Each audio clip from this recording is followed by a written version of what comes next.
اتقوا اللہ، اللہ سے ڈرو، اللہ سے ڈرو، جن سے اللہ سے ڈرو۔ اب اللہ تعالیٰ نے اس آیت میں دو چیزوں کا فرمایا، اے ایمان والو، اے ایمان والو، اور دوسرا ڈرنے کا، جو لوگ تقوی والے ہیں، دوسرا تقوی والے۔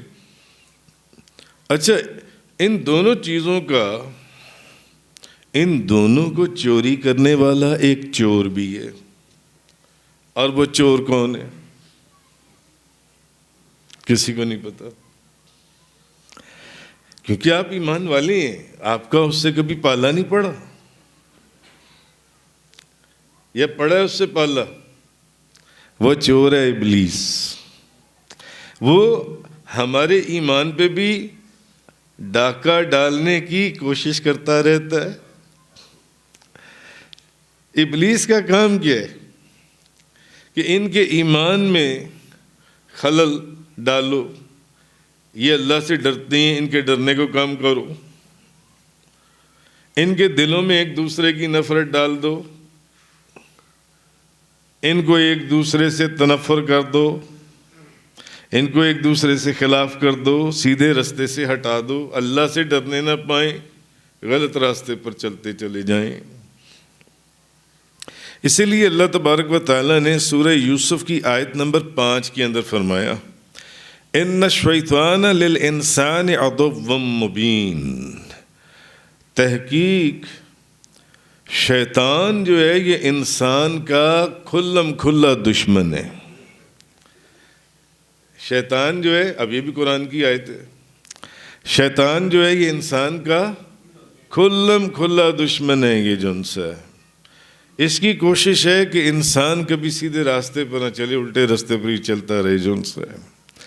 اب یہ جو پچھلی آیت میں نے سورہ توبہ کی آیت نمبر 119 پڑھی کہ اے ایمان والو اللہ سے ڈرو، اب اس میں ایمان اور تقوی کا ذکر ہے، اور تیسری چیز ہے کونو مع الصادقین، سچوں کے ساتھ ہو جاؤ۔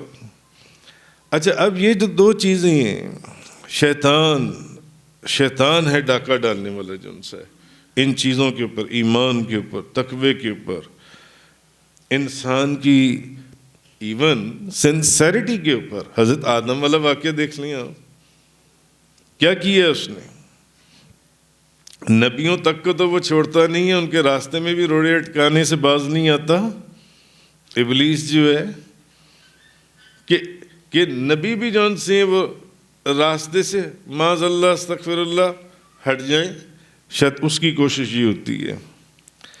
تو اب اس چور سے بچنے کا حکم دیا گیا ہے کہ بھئی اس چور سے بچو، اور اس چور سے بچنے کا جو طریقہ ہے وَكُونُوا مَعَ الصَّادِقِينَ۔ میرے جو بندے ہیں، جو اولیاء، صالحین، شہداء، صدیقین، ان کے ساتھ ہو جاؤ، نبیوں کے ساتھ، ان کے ساتھ ہو جاؤ۔ اگر اس سے بچنا ہے نا، ابلیس سے، شیطان سے، تو پھر ان کے ساتھ ہو جاؤ۔ کیونکہ آپ دیکھیے کہ اب جہاں نبی کریم صلی اللہ علیہ وسلم کی بارگاہ سے صحابہ کرام کو ہٹانے کی کوشش کرنے والے منافق بھی ہوتے تھے کہ ابھی کسی طرح حضور کو چھوڑ دو، اور کیسے کیسے وسوسے ڈالتے تھے۔ اصل میں اسی لیے تو منافق کا حکم ہے کہ کافر جہنم کی اتنی گہرائی میں نہیں ہوگا جتنا منافق جہنم کی گہرائی میں ہوگا۔ کافر اتنا گہرائی میں نہیں ہوگا جتنی گہرائی میں منافق ہوگا، جو ان سے۔ مگر وہ کوشش کرتے تھے کہ صحابہ کرام، یاران طریقت، نبی کریم صلی اللہ علیہ وسلم کو چھوڑ دیں۔ جیسے جنگ احد کے مقام کے اوپر اس نے کیا کیا؟ اس نے کہا کیا کرتے ہو، کیوں اتنی دور سے آتے ہو، اتنی دور سے آتے ہو، تمہیں کیا مل جاتا ہے آ کر، اور تم کیا کر رہے ہو؟ اگر یہاں آتے ہو، میری بات سنو، اصل میں حضور سچے نبی ہیں، اور جب سچے نبی ہیں تو وہ جنگ جیت جائیں گے، تو تمہیں کیا ضرورت ہے اپنے آپ کو ہلکان کرنے کی؟ واپس لوٹ جاؤ، واپس لوٹ جاؤ.